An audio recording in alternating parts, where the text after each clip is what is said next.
Okay, let's start our exploration. In this exploration, as we mentioned earlier, we're going to use our electrostatic model to try to explain and get some deep understanding of two methods of charging an object, one called conduction and the other called induction. And we'll start, this movie is on conduction, and it's the process of charging an object by direct contact with another already charged object. Well, here's our electroscope from our last discussion. Remember, the electroscope is made up of a continuous conducting material, and there's a pivot here and a lever arm that can twist away from the center core if there's a reason for it to do. And then this is all insulated from its environment, so it's isolated from, this whole system here is isolated from its environment. So that's our electroscope. What I'm going to do in this first part of the exploration, I'm going to bring a rubber rod that has been rubbed with fur. So here's our rubber rod. It's rubbed with fur. You remember from your charge model what that means. And here's our electroscope. And we observe that the lever arm has been, for some reason, our observation is it has been pushed away from the center core, from the top and the bottom, and is now, while the rubber rod is there, is at this angle. We're trying to understand why that is happening. What I'd like to give you a chance to, keeping in mind our charge model, visualize what is happening to both the positives and the negative charges in the rubber rod and the electroscope. The rubber rod, remember, is a insulator. The electroscope is made up of all conducting materials, and we'd like you to make a conjecture. So take a moment to write down or make a sketch of what is happening to the mobile negative charges during this part of the conduction process. And please pause the movie for a moment while you make the prediction. We know very much so that students learn and own materials much more deeply when they actually take intellectual risks, they make predictions, they put on the table their belief system before they're told or read an explanation. So take a moment. It really will be good for you to make your conjecture and then start the movie again once you've done that. I'll be back with you in a moment. Okay, hopefully you've made some conjectures, and remember this. There's this very highly negatively charged rubber rod, and a way to visualize it is there's a pretzel here that's covered in chocolate that's been dipped in sprinkles, and these sprinkles sort of represent all these extra negative charges that are residing on this rubber rod, with a fixed number of positive charges that don't move. The electroscope also has a fixed number of positive charges, and they don't move, but the negative charges here are mobile. So as the rubber rod with its highly negative charge gets close to the top, the mobile electrons here, because like charges repel, that's part of our model, are actually being forced down this center core, and because there's a conducting path into here, and so now we have a center core that is slightly negative, negatives being pushed down from here, and a lever arm slightly negative, and so it repels and is actually pushed out from the center core. Now, the total number of negative charges and positive charges in here is still neutral.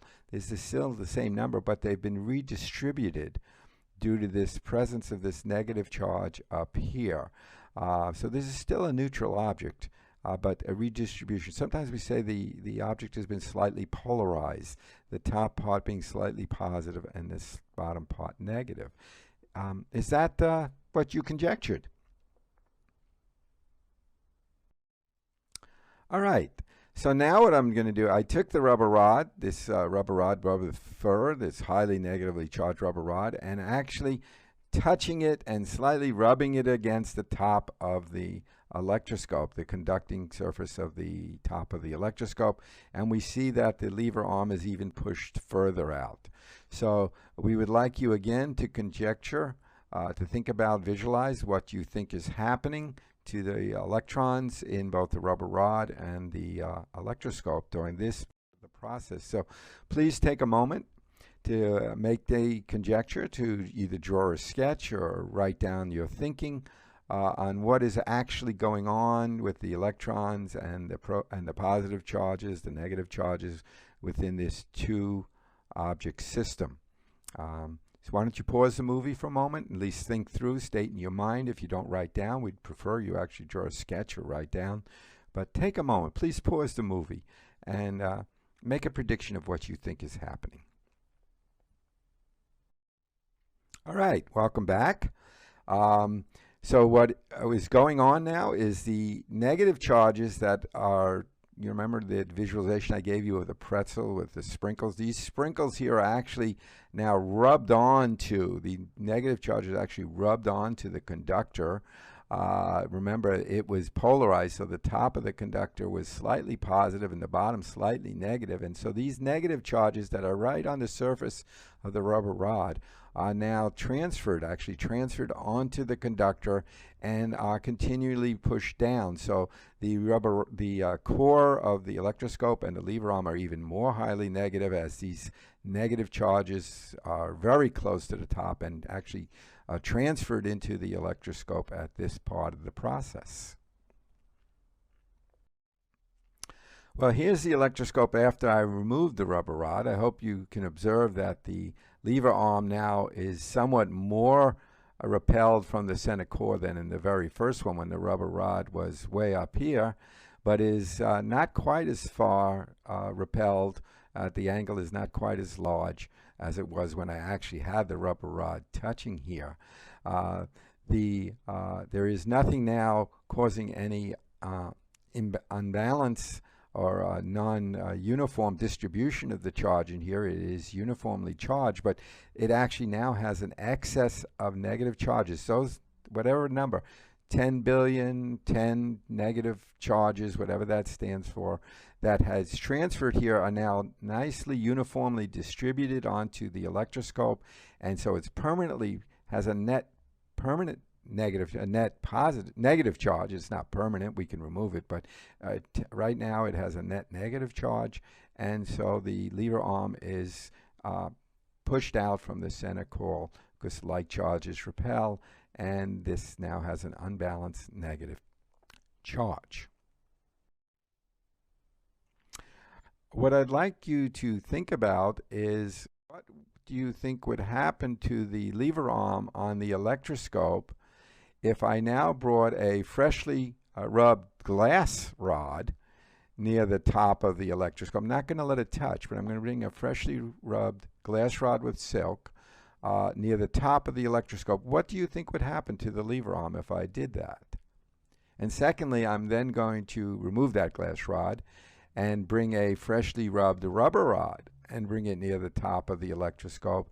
And again, I'd like you to conjecture on what do you think would happen to the lever arm under those two situations. So again, it is our firm belief that if you actually make these predictions, make these conjectures, you will understand and learn and be able to actually be self-testing on how well you've learned the material that we're presenting. So take a moment and make a conjecture. What do you think would happen if we brought a glass rod charged positively near the top of the electroscope? And then secondly, after we removed that glass rod, we now brought a rubber rod, a freshly rubbed rubber rod, charged negatively near the top of the electroscope.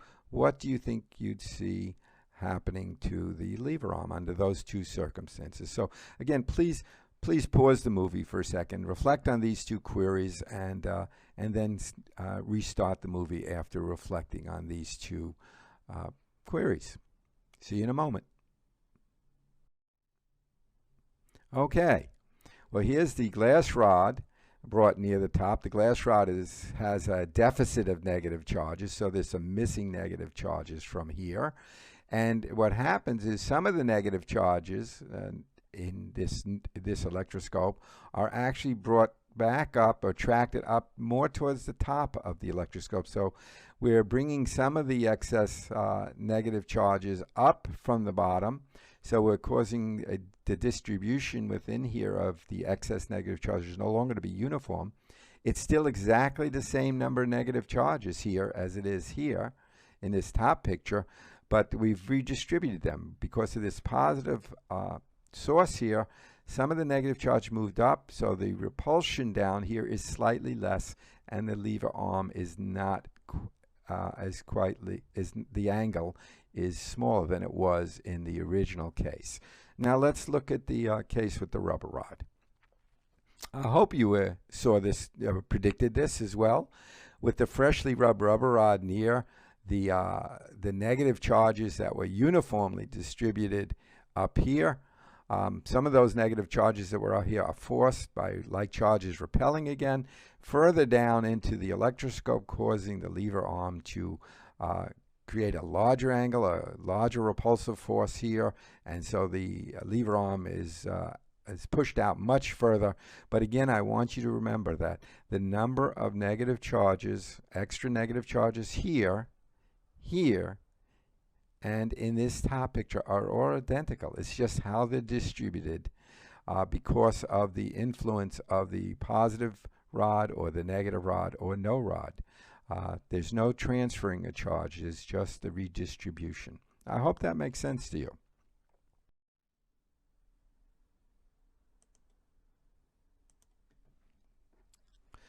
So we just went through the process of conduction.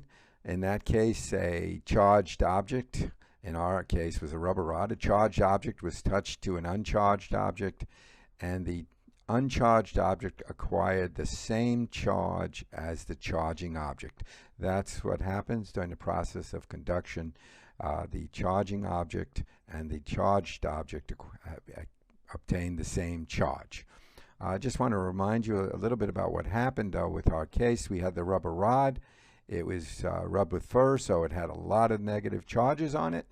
And when the rubber rod touched the conductor, some of those locally excess negative charges on the rubber rod actually were transferred into the conductor.